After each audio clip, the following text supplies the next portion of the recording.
విజయవాడలో మాజీ ఎమ్మెల్యే జలీల్ ఖాన్ సంచలన వ్యాఖ్యలు చేశారు.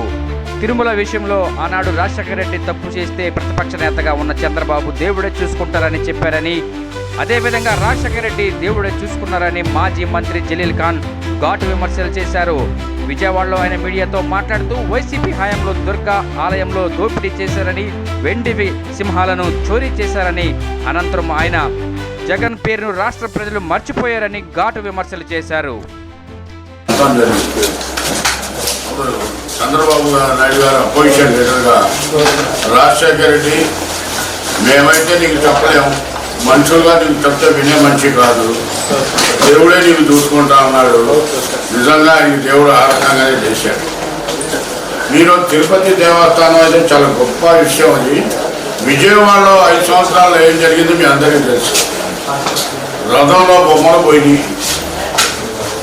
దేవాలయాల్లో చర్చిలు దొంగతనం చేశారు, అనేక రకాల దోపిడీ చేశారు. దసరా ఉత్సవ కమిటీలు వేసి ప్రతి టెండర్లో కమిషన్లు పెట్టారు. ఇంకో గొప్ప విషయం ఏంటంటే వాళ్ళ ప్రభుత్వంలో దేవాలయం నుంచి దసరా పండుగ చేసేవాడు 1 కోటి రూపాయలు 2 కోట్లు.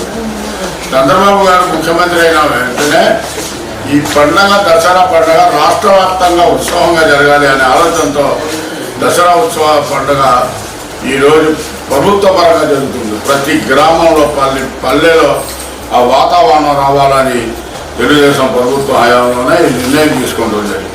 కాబట్టి కాతో కూర్చో సీట్లు వచ్చి అపోజిషన్ లీడర్గా ఉంటే మళ్ళీ ఏదైనా ఛాన్స్ ఉంటుందేమో అనుకున్నాం. ఆ 11 మందిలో మళ్ళీ ఇప్పటికే 7 బయటికి తిరుగుతున్నారు. కాబట్టి ఇక జగన్మోహన్ రెడ్డి గురించి మనం మాట్లాడుకుంటామే పొరపాటు. ఎందుకంటే ఆయన పెంచినట్టు అవుతాం. అయిపోయింది క్యాలెండర్, అది తీసేసాం. 12 నెలల్లో ఎట్లా తీసేస్తుంటారో ఒక కాగితం. జగన్మోహన్ రెడ్డి పేరు మర్చిపోయారు. ఇవాళ మేము వెళ్ళాము పశ్చిమ నియోజకవర్గంలో ఆర్ఆర్పేటలో. మీరు కూడా చాలామంది వచ్చారు. మీరు నమ్మరు, ప్రజలు